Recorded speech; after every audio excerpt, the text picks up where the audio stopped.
Hi guys, and welcome to a new video on the channel. Today's video is gonna be an 800 euros PC build including a monitor. So if you buy this PC and monitor together, you can immediately start gaming if you've got a keyboard and mouse already. So without further ado, let's get right into this.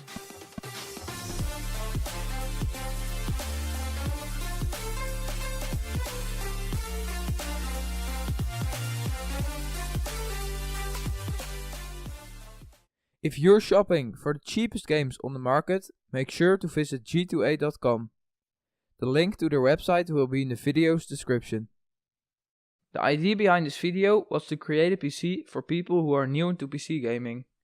Therefore I've chosen a budget which is not too high, it's 800 euros, but also not too low, so this PC will be able to play almost every game on reasonable settings. I've also included a monitor, as you can immediately start playing if you've got this PC, as most people have some kind of old keyboard and mouse at home. So let's start off with the brain of the PC. In this case it's a Core i5-6400.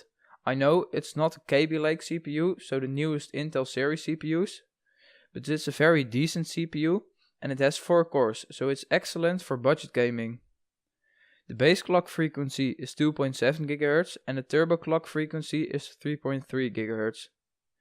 It's also boxed, so a CPU cooler is included, and that's very handy because then we don't have to buy a CPU cooler ourselves.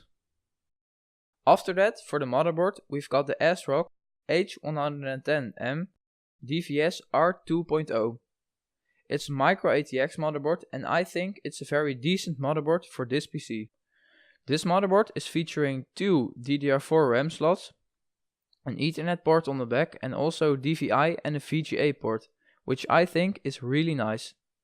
It also has 8 USB 2.0 and 4 USB 3.0 ports.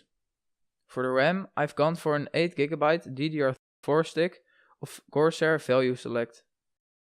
It's just a very simple stick and it only costs 50 euros. I've gone for 1 stick of RAM, so you can later upgrade to 16GB of RAM, which I think is really handy. For the storage in this PC, I've gone for an SSD and an HDD. I think it fits really nice in this budget and it's very handy to have both an SSD and an HDD. Because you can put all your key programs and of course your operating system on the SSD, and therefore your PC will feel very fast. But all your games and your big programs, you can put those on the HDD, so you've also got quite a lot of storage. For the SSD, I've chosen the OCZ TR150. I've chosen this SSD because it's the cheapest in its price range. It has a total storage of 120 GB, which is plenty for your operating system and all your key appliances. The HDD was a very obvious choice. I've just gone for the standard Western Digital Blue 1TB. This HDD is just the best bang for your buck as it only costs 50 euros. The power supply was also a very easy choice. I've gone for the Cooler Master GM-G550M. This is a 550 watts power supply which is very reliable. It's also semi-modular and bronze certified. But you might think 550 watts is a bit too overkill for this PC. And yes, it's a bit too overkill, but it leaves room open for upgrades. For the case, we've got the BitFenix Comrade. I believe I've used this case earlier in another video, but I just really love to use it because I think it's a very good case. It's also very cheap, it's only 35 euros. I think the looks of this case are very good. And it also has some nice added features, for example the dust filters under the power supply and in front of the fence. The GPU was a bit of a harder choice, but finally we've gone for a GTX 1060 3GB. It's a GPU from Palit. And it was a very hard to choose between the RX 480 and the 1060, but finally the 1060 made it.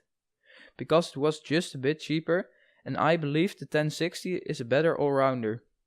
The RX 480 I think is just a bit better than the GTX 1060 in some games, but the GTX 1060 is more suitable for example photoshopping and video editing. For the monitor I've just chosen the cheapest 21-inch monitor, which was also a bit suitable for gaming I could find.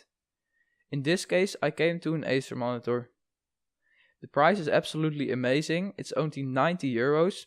And it's also very good. It has a response time of 5 milliseconds, which is just okay for gaming. And the image quality is good as well. So that pretty much wraps it up for this video.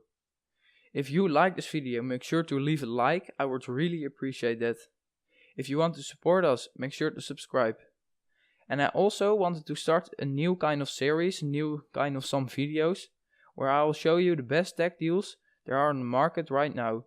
So if you like this idea, make sure to say it in the comments so I'll know if I have to start the series or not. And I hope to see you in the next video.